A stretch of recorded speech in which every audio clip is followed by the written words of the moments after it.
करत नाही. लढाई ही तुमची त्याच्या संदर्भातली आहे. हे मस्तीमध्ये आलेली आहे. एवढी मस्ती आहे. आमच्या परवा इथं कधी मुख्यमंत्री आल्याने सांगितलं आता लाडकी बहीण झाली, आता लखपती बहीण अशा प्रकारची योजना. आता ही लखपती बहीण कुठली योजना आहे? मला वाटतं लॉटरीची नवीन स्कीम आली का काय बघायला पाहिजे. मी बहिणींना दोष देत नाही. आमची बहीण इथून बाजारपेठेमधून एखाद्या दुकानामध्ये गेली ना तर तिने एखादी वस्तू खरेदी केली तर त्याच्यावर जीएसटी लागली जाते. या सरकारला कळलं की आपण या जीएसटीतून बराच पैसे कमवलेले आहेत. ते केंद्रात राज्यात बसलेले सगळे व्यापारी आहेत, त्यांना व्यवसाय करतो. त्या बाजारपेठा आज आहेत ना, दिसत आहेत. मी या व्यापाऱ्यांना विनंती करणार आहे, मनापासून तुम्ही बघा. 2 प्रश्न मी फक्त इथं विचारणार आहे. 2 प्रश्न. जीएसटी लावल्यानंतर धंदा किती कमी झाला?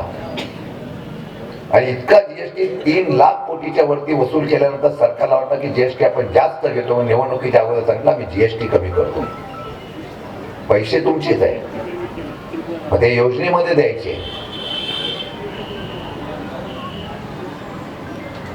आणि बाजारपेठ कशावर चालते हो? त्या उद्योग धंद्यावर चालते आणि शेतकऱ्यावर चालते. समोर बसलेला बराच शेतकरी आहे. मी मगाशी बघितलं एक कुटुंब त्या घड्याळच्या दुकानामध्ये जात होते. हा शेतकरी होता, पण इथले मंत्री त्या शेतकऱ्यांच्या बद्दल अशा प्रकारची भाषा करतात. त्यांनी भाषा करताना अशा प्रकारे बोलले की कर्जमाफीचा एक सर्वय आणि नाद लागला ह्या शेतकऱ्यांना. आणि मग कर्जमाफी द्यायची तर बँका रिकाम्या करायच्या. अरे तुम्ही मत या शेतकऱ्यांच्या मुलांची, त्यांच्या असलेल्या माय भगिनीची आणि त्यांची घेताना बिनधास्तपणे सांगा यापुढे शेतकऱ्यांचं आम्हाला मत नको, तरी सुद्धा आम्ही सरकार चालवायची ताकदण्याची तुमची ताकद आहे. एका दिवसात तुमचं सरकार उठून टाकण्याची ताकद या माझ्या बळीराजाच्या मनगटामध्ये आहे. आम्ही आहे ना शांत झालेलो आहे. अगदी छत्रपती शिवाजी महाराजांच्या काळापासूनच्या घोषणा आम्ही देऊ, डॉक्टर बाबासाहेब आंबेडकरांच्या घोषणा देऊ, शाहू फुलेंच्या विचाराच्या घोषणा देऊ. तेवढ्याच पुरत्या त्या घोषणा आमच्या राहिलेल्या आहेत. बुद्धिवंत ज्यावेळेला सत्तेमध्ये बसतात त्यावेळेला तुमच्या असलेल्या मतामध्ये, तुमच्या विचारामध्ये फरक पाडण्याचा प्रयत्न करतात. पण कधीतरी उभं करतात त्या देशामध्ये राहणारा मुस्लिम हा देशद्रोही आहे. बस एवढंच राजकारण. जेव्हा फाळणी झाली तेव्हा ते गेले नाही तिथं. आजही एखाद्या असलेल्या संकटाला माझा मुस्लिम बांधव तिथे धावून जातो ना, बौद्ध बांधव धावून जातो ना. अरे बाजूला एकमेकांच्या राहणारे सुख दुःखामध्ये सर्व धर्म समभावाची लोक एकमेकांना मदत करतात. आमच्या डोक्यामध्ये आणि युवकांच्या डोक्यामध्ये विष पेरण्याचं काम ही लोक मुद्दाम करतायत. आणि यांना माहिती आहे आम्ही काही केलं नाही, तर हे जर केलं तर आम्ही राज्य सत्तेवर बसू शकतो, एवढंच फक्त कल्पना त्यांच्या डोक्यामध्ये आहे. धर्मवाद वाढलाय. माझा शेतकरी आहे तिथेच आहे, रोज आत्महत्या करतोय. त्या सांगतात योग्य वेळी शेतकऱ्यांची कर्जमाफी करू. अरे पण रोज माझा आत्महत्या शेतकरी करतोय, त्या आत्महत्याला खून समजायचं नाही. पोत्यामध्ये पेट 40 ची भरती येते आहे, 2000 पोत्याला भाव. 50 ची भरती होती, तळमळ आहे. 50 ची भरती होती, 40 ची आता ते भरती दिली. ही तळमळ आहे शेतकऱ्याची.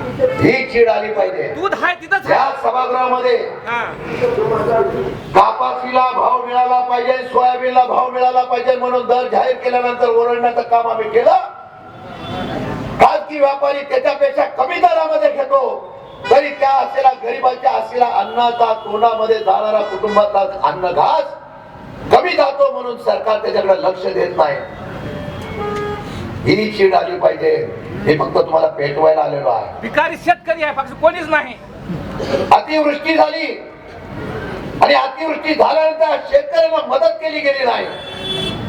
इतर राज्याला मदत केली गेली, महाराष्ट्राला मदत केली नाही. रात्रीचा तुम्ही सर्वेक्षण करायला, निरीक्षण करायला 3 महिन्यानंतर राज्यामध्ये देशातलं केंद्रीय पथक येतं.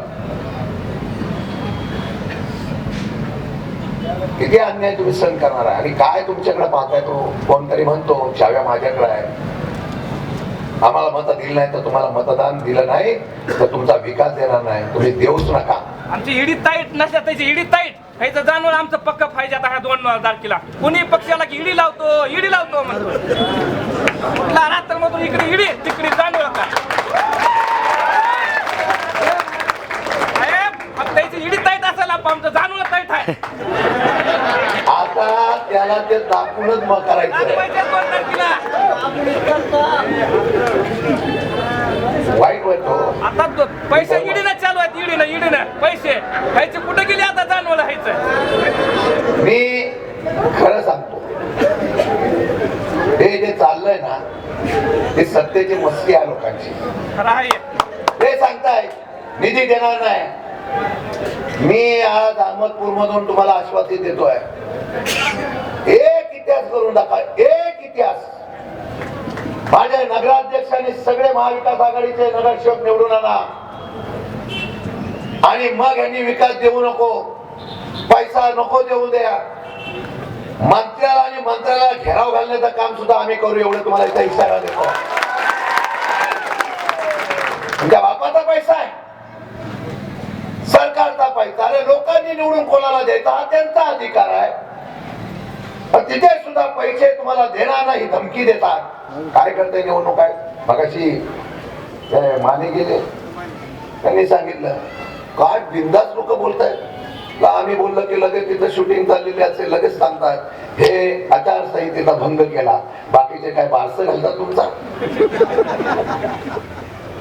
सरळ सरळ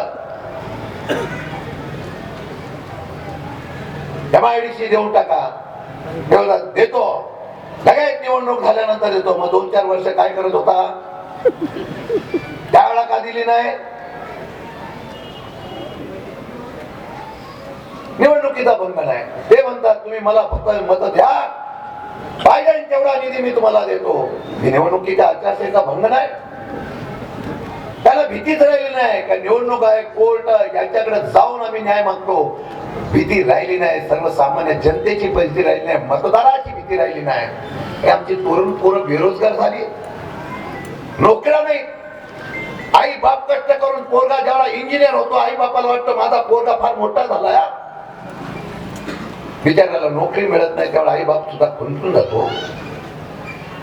अरे जरा तर राग या तुम्हाला.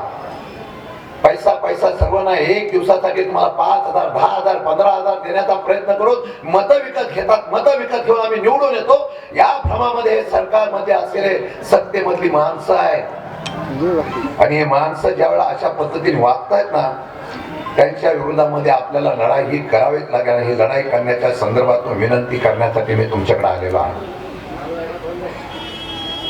बदल हा निश्चित आहे. मला आत्मविश्वास जाऊ द्या.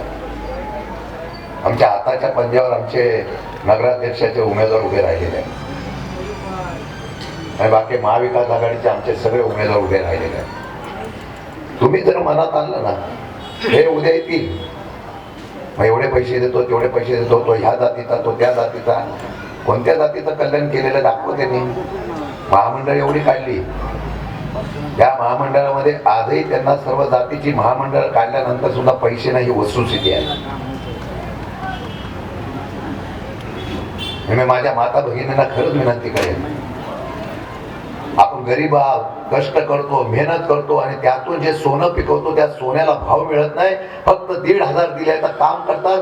3 महिने तुम्हाला पैसे दिले नाही आणि 3 महिन्याचे पैसे एकाच वेळेला निवडणुकीमध्ये देण्याचा प्रयत्न झाला. ही दाद देण्याचा आणि आश्वासन देण्याचा प्रयत्न करतायत. त्यामध्ये तुम्ही जागे व्हा आणि आम्हाला अभिमान आहे. आजही या सगळ्या सत्तेच्या विरोधामध्ये पैसा संपत्ती भाकर दर्पशा देतात. त्यांनी मगाशी उल्लेख केला. एवढं करून सुद्धा जे ताटपणाने जनतेसाठी लढण्यासाठी उभे राहतात, पक्षाची संघर्ष करण्यासाठी उभे राहतात, कारण लोकांना विरोधी पक्ष नसेल तर ही लोक अजून याच्यापेक्षा मस्तीमध्ये राहून हुकुमशाही जन्माला येईल त्याच्यासाठी लढण्याची प्रवृत्ती करतात. हे सगळे कार्यकर्ते वरती आहेत, त्याचा निश्चितपणाने आम्हाला अभिमान आहे. पण यांना विरोध करण्यासाठी आम्ही उभं राहिलेलो आहे. आणि म्हणून मी सर्व समाजाच्या लोकांना सांगेन, एक व्हा, एक इतिहास घडवून दाखवा. आणि तो इतिहास घडवण्याची ताकद तुमच्या मतामध्ये आहे. किती मत चोरी करण्याचा प्रयत्न केला तर 90% लोकांनी ठरवलं की आता मतदान आपल्याला या महाविकास आघाडीच्या उमेदवाराला करायचा आहे. हा इतिहास जर झाला तर चोरों की मशीन भी बंद पड़ेगी.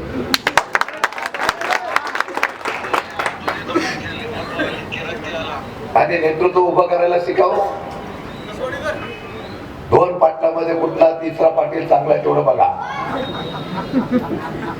त्यामुळे विनायक पाटलांनी शरद पवारांची घेतलेली साथ आज शशिकांत शिंदे अध्यक्ष म्हणून सांगतो.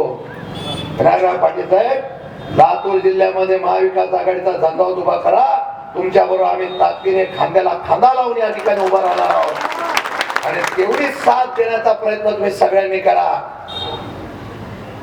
एक साधा कार्यकर्ता, समाजासाठी अहोरात्र काम करणारा कार्यकर्ता म्हणून कलीमुद्दीन या ठिकाणी उभे आहे. पैसा पीक खोटा पडतो हा दाखवण्याचा प्रयत्न तुम्ही करा. उद्या मतदान आहे. रात्र जागा राहा. मंत्री सांगतात 1 तारखेला लक्ष्मी दर्शन होणार आहे, दरवाजे उघडे ठेवा. काय डिरिंग आहे. मी सांगतो 1 तारखेला पैशाचं लक्ष्मी दर्शन झालं तरी पैसे त्यांचे घ्या, लक्ष्मी प्रसन्न होऊन घ्या. मतदान फक्त आमच्या महाविकास आघाडीला करा. एवढं